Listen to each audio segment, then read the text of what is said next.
to be very, very, very frank, as I kind of spoke about earlier today, for those who follow me on Periscope, I don't actually consider myself a great leader. If you kind of look at the spectrum of leadership, I would put myself in the good category at best. I don't consider myself an expert, but I do have certain things that I want to share. So this is not me telling you how to be a great leader. This is me sharing with you, the few things that I know about leadership that I've learned, from leading a church and leading a home, and just trying to, fulfill God's calling for my life. So I'm going to share 3 lessons that I've learned in my leadership, and hopefully they can spark some discussion here. And those who heard me on Periscope earlier today, I'm going to share same thing that I spoke about there. Okay. First thing, before I get into the 3 lessons, why leadership is important and what a definition of leadership is. Number 1, leadership is important because one of my core beliefs, and I hope you agree with me, is that nothing happens in life without leadership. Nothing happens in life without leadership. Meaning that everyone has good intentions for our nation. Right? Everyone wants the best for our country. But until someone steps to the plate and is willing to be a leader and provide the leadership for it, nothing's going to happen in this country. Nothing happened. Okay, look at like the civil rights movement back in the 50s and 60s. Everyone felt like something needed to be done, but nothing happened until someone stepped up and said, I have a dream. Okay, and I have a dream, and together we can make this dream happen. Boom, civil rights movement launched. A lot of people in that same decade were talking about space exploration and the moon and the stars and this and that. And nothing would happen until John F. Kennedy famously said in a speech that by the end of this decade, by the end of the 60s, we're going to put a man on the moon. Boom, leadership, and then something happened. Nothing happens without leadership. So in our nation, like I said, nothing's going to happen without leadership. Forget about our nation. In your church, you see a problem in your church. People are gossiping. People are talking about each other. No one's loving. No one's forgiving. Nothing's going to happen until someone provides the leadership for it. And maybe that could be you, especially when I define leadership in a minute. In your family, you're not happy where your spiritual state in your family. I'm not happy where my kids are, where my wife is, where my husband is. Nothing's going to happen in your family until someone takes leadership for it. And I even take like another category of leadership, like a personal leadership. Like I have to take leadership over my own life. And I have to at some point say, my state right now is not a healthy state. And enough is enough. I'm going to step up to the plate and I'm going to do something about it. So when you look at the different things that are going to happen in this world, nothing happens without leadership. Let's agree on that.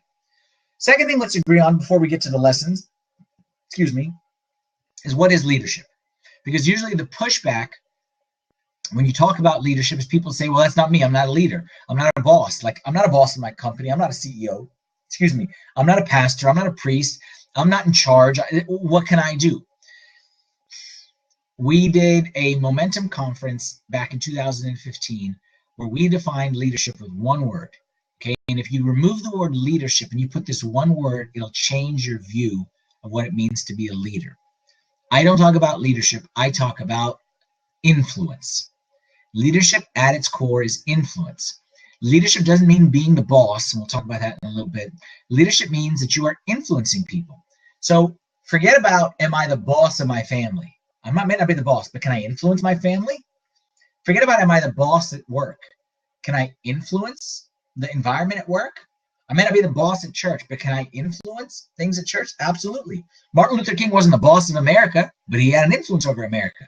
Rosa Parks wasn't the boss of nothing, but she had an influence. John F. Kennedy, he kind of sort of was the boss, okay? But still, it's bigger than your position, okay? It's about your influence, right? And all of us have influence. That's why when it comes to leadership, if you say leadership is influence, there's no such thing as, am I a leader, am I not a leader? There is, am I a good leader or not a good leader? Because there's no such thing as, do I have an influence or not? I do have an influence. The question is, what kind of influence is it? Okay. So with kind of that as kind of the basis of leadership is influence, nothing happens without leadership. Let me give you 3 lessons that I've learned along the way, and then we'll open this up to questions. I don't know if people are asking questions now, but we'll open it up to questions or comments, and Steve will kind of direct that, the sign language or something like that if need be. Okay. Are you okay, Steve? No. Okay. That's okay. Technical difficulties. Let's get into leadership. Okay. Let's get into leadership. First lesson I've learned. Leadership is about influence, not title. Okay. Leadership is about influence, not titles. So this is kind of piggybacking on my definition, but I want to get more into it right this way. Leadership is not about a title. You can be in a board meeting or in a meeting at work, and it's not necessarily the guy at the head of the table who is the leader in the room. He may be the boss, but it doesn't make him the leader. The leader is the one that everyone goes to after the meeting and looks to for guidance, or how do we move forward from here? And that's what I'm saying is, forget about titles. Okay, you may not have a title, but that doesn't mean you don't have influence. And one of the problems that we have today, okay, and I'll speak very bluntly, and if this convicts you, then just take it from me. Like, this is true, even like you may not see it, trust me, it's true. Chasing after titles will handicap your ability to really influence people. I promise you. Chasing after title, being focused on titles, being focused on, yeah, I'll influence when I have this position, or when they give me the authority, or when I get this promotion, or you know what, if I was the husband, I would do it this way. I'm telling you, I know families that are turned around not by dads and moms, but by children with no title and no authority, but they have influence. I know churches that are turned around not by priests or by leaders, but by regular lay people who just sit there and they love one another and they tell people to stop gossiping, and they have influence. Our nation, like I said, is oftentimes turned based on the leadership and influence, not of people with titles, but people with influence, okay, and people with like a passion who don't care about titles. Chasing after the title, the problem with it, one of the things we focus on in our church at STSA, okay, for those who are our members, is I hate titles, okay, and it's never a matter of what's my title. We talk about work. Okay, and what work needs to get done, and forget about the title. Okay, we need people that are going to do the work and do the job, and when it comes to the job, forget about the title. When it comes to chasing the title, trust me, it will handicap you. You will not be able to focus on influence if your focus is on title. Okay, so number one, leadership is influence, not titles. Number two, leadership is about character, not about charisma. Leadership is about character, not about charisma. I wrote this on my blog this morning, and it was a very nice, eloquent statement, so I want to read it exactly as it said. I said, having charisma without character may make you famous, but it'll never make you a leader, okay? In the world that we live in today, we're very much celebrity and fame oriented. Oh, this person's famous because he's got so many followers. Oh, this person has this many followers on Twitter or on Facebook, or this person has this big a church, and we like famous, famous, famous, famous. Charisma will make you famous, but that won't make you a leader. You follow me on Twitter and you listen to me on this blab or on whatever it may be, and you say, Father Anthony, man, you got like charisma and you're motivating and you're encouraging. That's great. And that may be, and God has gifted me with whatever it may be, but that's not why I'm a leader. All right. That's not why I'm a leader. That may be why some people would call me famous, even though it's not, I don't think it's really famous. But that's not what makes me a leader. What makes me a leader, and what makes you want to say to me, influence my life, I trust your judgment, I trust what you're saying, is not my charisma, is my character. We all know people who the world calls them famous, and they are beloved and admired and worshipped by people all over the world. But the people who know them best say the exact opposite about them. And I never want to be that. And you should never want to be that, okay? Being a leader is about who you are on the inside when the people who are closest to you know you, all right? I always say to myself, like, I don't want to be a celebrity with people online or people across the ocean or people on another continent. You know who I want to be a celebrity to? I want to be a celebrity to my kids who are sleeping right next door in that room and that room. I want, when I come home, that my kids say, like, we know that guy, the in and out of that guy, and we love that guy. Okay, not people like you listen to me for 20 minutes a week or 30 minutes a week and you think you know me, like you don't know anything about me. I want the people who know me best, who live with me day in and day out, people who go to my church to say, that's a leader. That's someone I want to follow. And that is based on character, not based on charisma. Okay, so don't get tripped up on that. Don't say I don't have the gift to be a leader. Don't say I don't have the charisma. I'm not as eloquent. Don't say any of that stuff. Okay, it's about your character more than it is about your charisma. Number 3. Okay. Number 1, we said leadership is influence, not title. Number 2, leadership about character, not about charisma. And number 3, leadership is about learning, not about teaching. Leadership is about learning, not about teaching. And again, common mistake. To be a leader, okay, that's great. I got it all figured out. And that's what it needs to be a leader. And I start telling people what to do. That's not a leader. The difference between a leader, a godly leader, okay, and the right kind of leadership that the world needs today versus the wrong kind, leadership isn't, again, I'll read you something I wrote on my blog. Leadership isn't come and see where I am and follow me. Leadership is come, let's join hands, and let's see where we can go together. Big difference between the two. Leadership isn't about me teaching you, saying, I got it all figured out. And the day that you as a leader think that you got it all figured out, the day that you think that you're untouchable, that you're infallible, that no one can question you, no one can hold you accountable, and that you know how everything's supposed to work, and now I'm ready to be a leader, and come follow me so I teach you how, the day that you say that or think that, that's the day that you've lost your ability to lead. Believe me, that's the day that you have lost your ability to lead. Leadership is not that. Leadership is not me saying, I'm the priest of this church, I know what I'm doing, everyone come follow me. Leadership is about me saying, hey guys, I got a great vision for what we can do when we lock arms and work hand in hand. I got a great vision for what we can do. And I want you to join me in this vision. And together, let's figure this out. I don't have it figured out. I know a piece of it. Maybe you know a piece of it. Together, we can do this thing and we can figure this thing out. That's the true kind of leadership that the world needs today. Not that I got it figured out, not that I'm above, but the leadership that says, together, this is what we can do. Okay?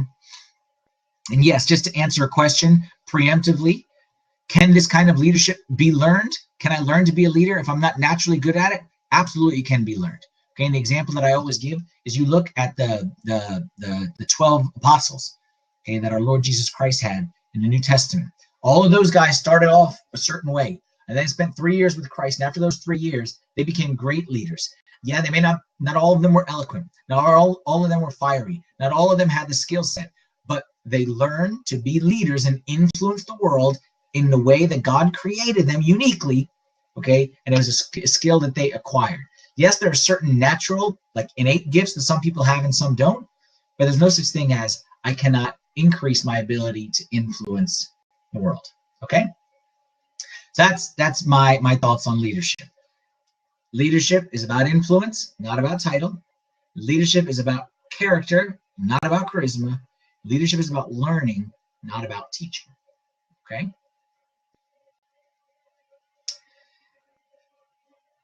You with us, Steve, or no? Sounds like no. Okay, so again, I don't know how Blab works. Can you hear me now? Hey, all right, big hand for Steve. Give me a big hand. There was no way I was going to let this go by with being on mute the whole time. Okay. There's the props. I see the props. Thank you. Now you get 2 versions of me. We'll have one look at the United States Capitol. So this is actually the fun part of the Blab.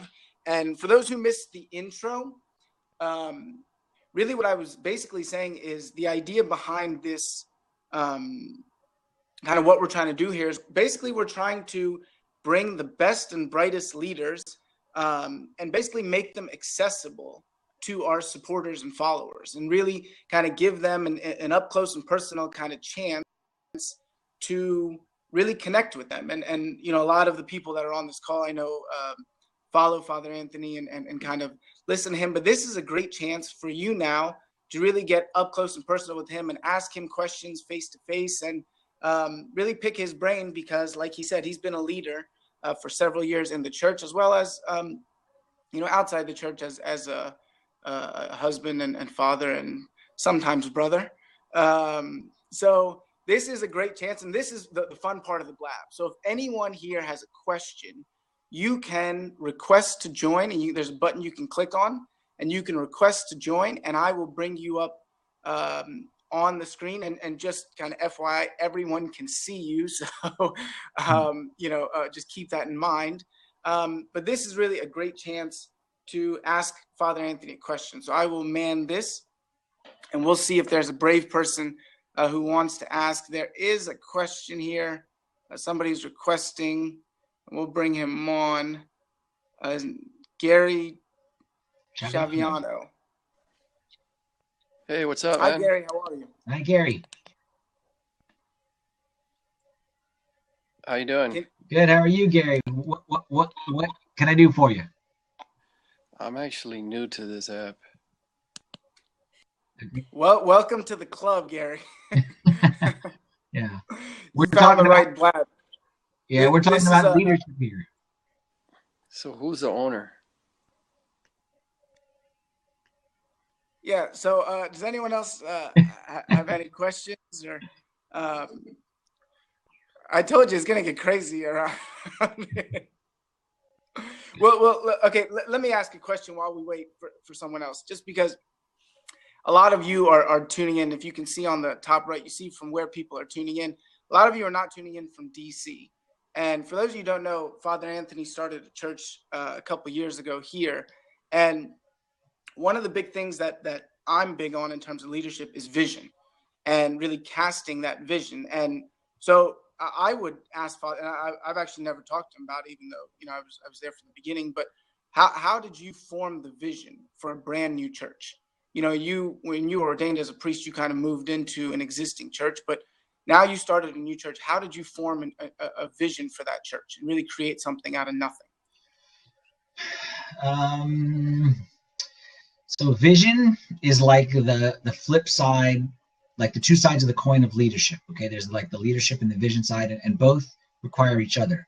So kind of to go back to the Martin Luther King as the example, he had a vision, and then he did something about it. So if you have all the leadership skills in the world with no vision, you're not of much value. And if you have a great vision, but you don't really know what to do about it or do anything about it, then again, you're equally as handicapped. So I would say the vision has to come before the leadership. Okay. And what gives someone passion to pursue, okay, the influence and to kind of be a man of character and whatever it may be, is their passion for the vision. So the vision is kind of the fire behind it. And that vision, I for me personally, that vision is kind of it comes from within. Okay, it's not something that you can contract out or outsource. It has to be something that is driving you from within, and it usually comes, from my experience, from your past experiences. Like I had seen many people leave the church, and that kind of burned inside me that there's no reason why good people would leave the church. Like the church is good and people are good. So like it didn't make sense to me. So that drove me. And then what I noticed is when I kind of had that burning inside me, I started to share that vision. And then all of a sudden someone came along who said, you know what? I have a very similar vision because of this experience that happened to me. So come on aboard. And then someone else said, you know what? And this happened to my friend. So I have actually a very similar vision, which is maybe based on a different experience altogether, but to the same vision at the end, like what we want to create. Come on aboard. That's what I'm saying is leadership to me is we believe in this thing passionately. And then we say together, I don't say I know how to do it. That's why I say I don't think I'm like the perfect leader by any means. But what I say is I believe passionately in something. And I believe that if we come together, then we can do it together. And I'm committed to learning and you're committed to learning, and together we'll figure this thing out. So I believe like vision has to kind of go before leadership, but it's the driver behind it. I don't know if you can see a question from one of our from the comments, but I want to ask, how can you be a leader without letting pride guide your work? From AMA 618. That's a great question. I appreciate you asking there. So I'd be lying if I said I had a foolproof way to negate the effect of pride in your life, because there's no such thing. But what I will say is when it comes to like leadership and kind of like I'll be honest with me, sometimes people tell me like, you know, you're great, Father Anthony, you do this, Father Anthony, and that stuff may have a tendency to go to one's head. But what I found is when you're doing like a godly vision, you're doing it in a godly way, your compliment will be balanced, but God has his way of balancing it. And I'm not saying necessarily by criticism, sometimes by criticism, But God has his way of balancing it because he knows that we're trying to pursue like a godly vision. So I guess my answer is, don't be afraid of the pride temptation, because it's going to be there whether you do it or don't do it. Okay, so we're going to go forward, and we trust that God will guide us and like humble us when we need to be humbled, and we'll always seek to be more humble. And when I say be more humble, the way we be more humble is by, loving one another and washing one another's feet, like going out of our way to be humble versus trying to be not proud. Okay, if that makes any sense. So I guess my answer is, don't be afraid, move forward, and you'll at times you'll struggle, and then God will humble you, and then you'll move forward, and that's how life works. Okay, in every area. Great. And you have another question from Mark Eid. We're gonna get somebody to jump on video, okay? So he'll answer these questions, but before we finish, someone's jumping on. But I don't know if you can see it, but he's asking, how can you influence people to do something that is worthy but may not be in a person's self-interest? You can. Okay, so here's the key when it comes to leadership and influence, is you cannot affect the results. And that's kind of where, that's why I like the word influence versus leadership. Okay, because leadership, we may think of, I have to get you to go here. But the truth is who was the greatest leader who ever walked the face of this planet? Was our Lord Jesus Christ. Right? And did Jesus, like, look at it this way. Did Jesus get everyone to do what he wanted them to do? Did Jesus get everyone to change? No, absolutely not. But did Jesus influence everyone he met? Absolutely.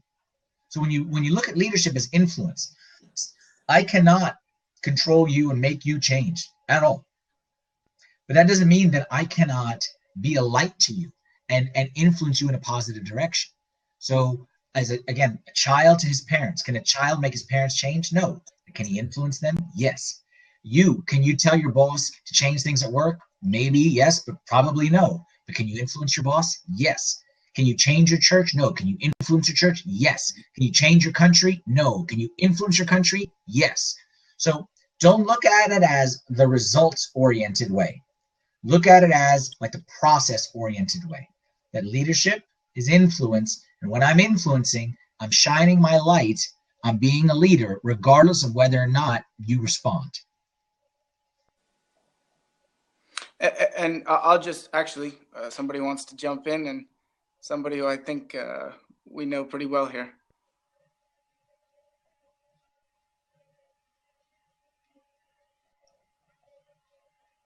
Can anyone see him? Is Anthony Gerges on the air?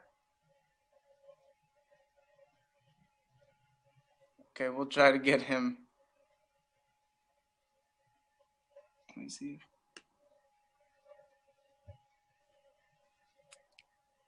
Says he's loading.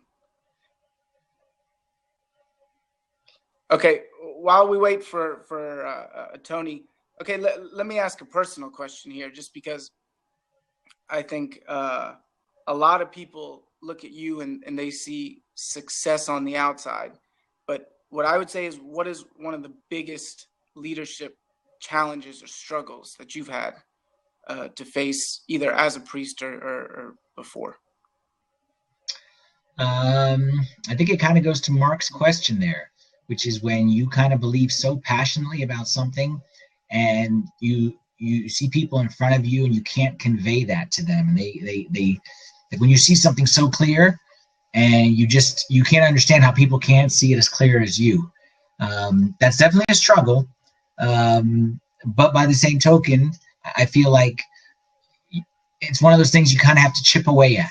And this is also what teaches us, it teaches us to be on our knees in prayer, to rely on God. And B, it teaches us that not everything is instant success, kind of like the technical situation with this blab. Not everything's instant success, but we chip away, and we chip away, and we chip away, and we chip away at it, kind of a thing. And I feel like that would be, I would say, the personal challenge is when you got it so clear in your head and you're so passionate about something, but kind of like Mark was saying, the people around you may not see it, or they may even see it the opposite way. And, you start to question yourself. But that's when, you kind of go back to the root of your vision and why you do what you do. And I kind of have like a mission statement, kind of keeps me on track. And we have like a church mission statement and a vision statement, but I also have it at a personal level. And that keeps me on track of why I'm doing what I do. There we go. All right. Welcome, welcome, welcome. I don't count. But Abuna, you were talking earlier about vision and you referenced like Martin Luther King. Now, like MLK obviously was like huge and like did amazing things. But at the same time, like with what he did, he obviously had a lot of followers, but he also had a lot of haters. Yep. And so like in our community, sometimes it's difficult to step up and come up with like a new vision, or like even if it's not new, but I just want to be the change in my community. And you begin to get people who, just are not happy with what you're doing for whatever reason. So how do you deal with that as somebody who's not a priest, that is just like another person in the church? That's a great question. You have to pray for wisdom. Okay. And you have to pray for wisdom because the answer there really depends, because sometimes the answer is fight. Okay. But oftentimes the answer is never fight from day one. Okay. Sometimes, like, usually the answer is like to take a step back and to see like, okay, I tried this door and it didn't work. Okay. Well, maybe I'll try this door. Okay. Maybe that door. Maybe I'll try this tool. So I feel like that question is at the heart of kind of everyone's struggle when it comes to like leadership and influence. But that's kind of my point of, you may not get the result that you want, but that doesn't mean that you can't be an influencer in that person's life. And maybe, like, I don't know, like I'm not a history buff right here, so like forgive me. I know Martin Luther King's famous speech, but if I'm not mistaken, he was assassinated before he saw the fulfillment of what it is he was trying to do. Okay, so in a way, you could say, if you're results oriented, he failed. Okay, but can anyone look back at Martin Luther King today and say he failed? No, because he influenced so many people. And yeah, he influenced this number, and then this number was against him, but he's chipping away and chipping away and chipping away. So I guess my answer to your question is, for sure there will be resistance, and there will always be resistance to anything positive. Sometimes the answer is to fight. Sometimes the answer is to pray. Sometimes the answer is to discuss. Sometimes the answer is, to try a completely different route. You got to pray. We got to pray for wisdom and ask God to kind of show us which route to take in that specific situation. Cool. Thank you. Thank you, Tony. Any other questions for Father Anthony? Got any brave soldiers that want to anyone who jumps on, Steve will give him a free headphones? He'll mail it to you. Free headphones. Headphones don't work on my machine. Any final questions?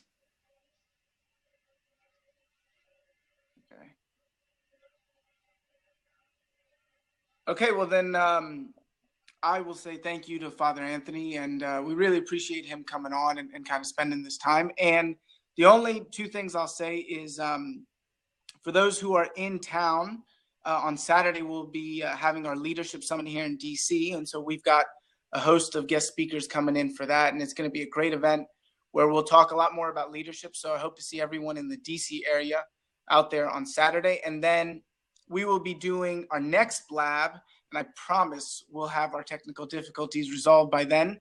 We'll be doing it on February 24th. So it'll basically be the last Wednesday of every month. We'll get together, and same time, 9:30 Eastern, 6:30 Pacific. And next month, we're actually going to shift gears a little bit, and we'll be joined by Dr. Andrew Abraham and his wife, Kathy. And they are the founders of Orgain, which is a nutritional supplement product that has basically been wildly successful, and it's selling in Whole Foods, Trader Joe's, Costco. It's a great product that he started and founded really out of a passion in his life, and actually out of a diagnosis in his life when he got sick. So He's going to join us. Him and his wife will join us from Los Angeles, and they're going to talk to us about something about leadership, which is how to turn your passions into a career. And that's something that so many people, really, a lot of people I talk to say, I'm really passionate about this, but how can I live it out? Or how can I turn this into something? So they're going to be joining us for that Blab next month. So hopefully you all join and tell your friends, and we'll see you next month. Okay. Thank you, Father Anthony, again. Thank you guys for tuning in.